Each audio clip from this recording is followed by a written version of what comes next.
Everyone, welcome to the FloBikes Ranking Show. I am FloBikes Senior Editor Ian Dille, here with rankings guru for cyclocross, Molly Hurford. We're going to talk about the Elite Women's International Rankings. Molly, thank you for being with us. Thanks for having me. And you can head to our site and check out the full top 25 women's international rankings. Right now we're going to talk about some of the highlights, and first and foremost on everybody's mind and jumping up a long ways in our rankings from 22nd to 8th is Kim van Steene. She has really become sort of the Cinderella story of this cross season. Yeah, absolutely. I feel like her name in like Google search rankings right now probably just went off the charts after these past few weeks because everyone's like, who the heck is she? And, details are still kind of scarce, to be honest. We know she's 32. We know she's a mom of two. We know she works in a hospital when not crushing it in cross racing, apparently. We know her sister races pro on the road. We know she has some road racing background.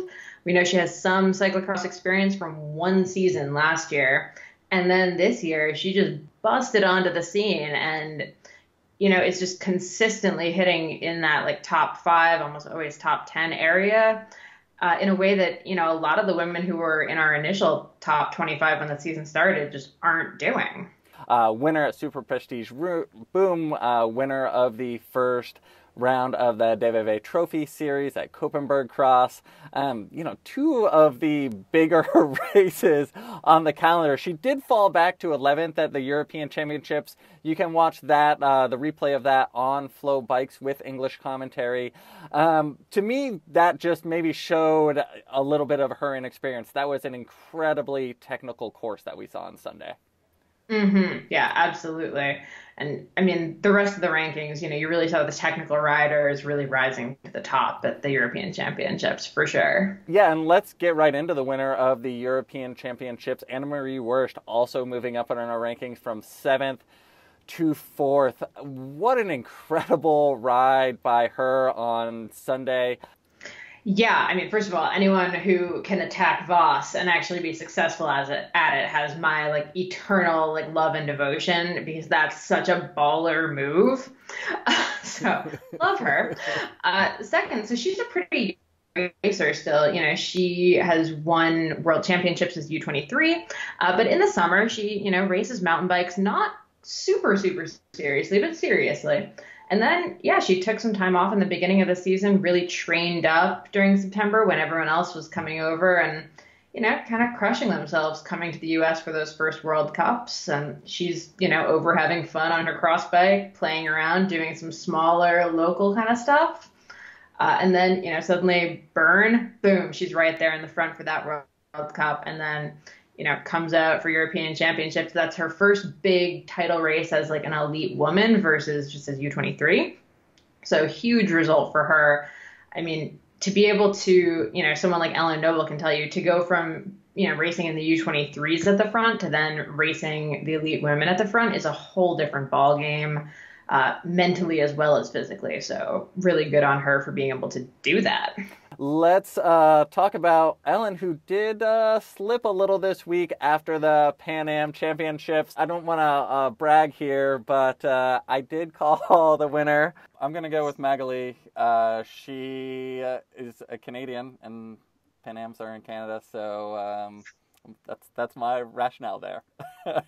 Well, don't forget, she's from Quebec and this is Ontario. So fair point. It's very different places. And she's coming in from Europe. So she's not going to be quite as fresh. So that's my theory. All right. Magali's still sitting in 4th in our rankings. Ellen moving down to 2nd. My take is kudos to Ellen on the season she's having so far, that losing the Pan Am Championships, only getting 2nd feels like a disappointment. You were there? Did you get a chance to talk to her? Kind of, how was she feeling after coming in 2nd to Magali in Midland, Ontario? Yeah, I mean, first of all, she was on a 7-win streak going into Pan Ams. So just insane, I can't actually remember another racer who's had that kind of winning streak in races. So just amazing season so far. which, yes, makes it all the more heartbreaking for her to lose. I don't think I'm spilling state secrets when I say, chatting with her after the race, she was, obviously super disappointed and, bummed with how that race went, especially because the day before had gone, kind of exactly to plan for her. Ellen has yet to win a major like championship title similar to Anne-Marie until Sunday. Ellen hasn't won a major elite women's title. She's won tons of U23 stuff, but she's never won one of the big women's titles. So I think it's going to be a mental hurdle for her for sure to kind of get past that. But I think, and clearly I'm not the perfect predictor here. I think she'll be able to channel that for good at nationals. So if I was Katie Compton or Katie Keough, I would be very, very nervous right now. All right, some billboard material from Molly Hurford.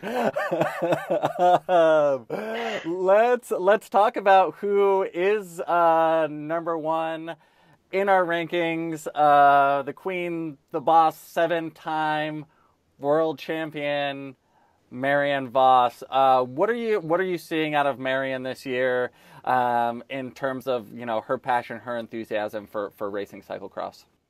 Yeah, I mean, I think this week was a really good showcase of her like actual love of cycling kind of really returning.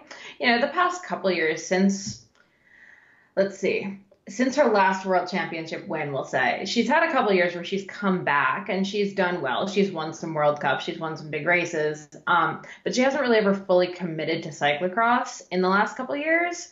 And you can sort of see that she wasn't necessarily having like the best time.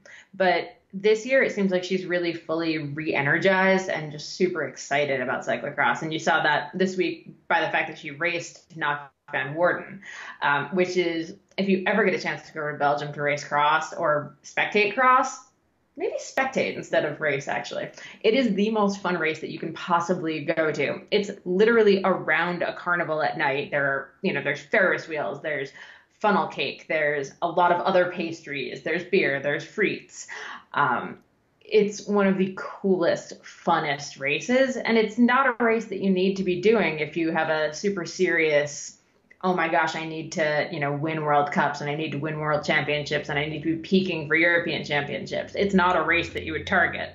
So the fact that she showed up to that to win just shows me that she's fully like psyched on racing. Cool. Well, that wraps up our international women's rankings. We will be back in 2 weeks' time to revisit our international women out every Monday. Check the site for our premium rankings, top 25. And thanks again for being here, Molly, and we will see you again soon. Yeah, bye, guys.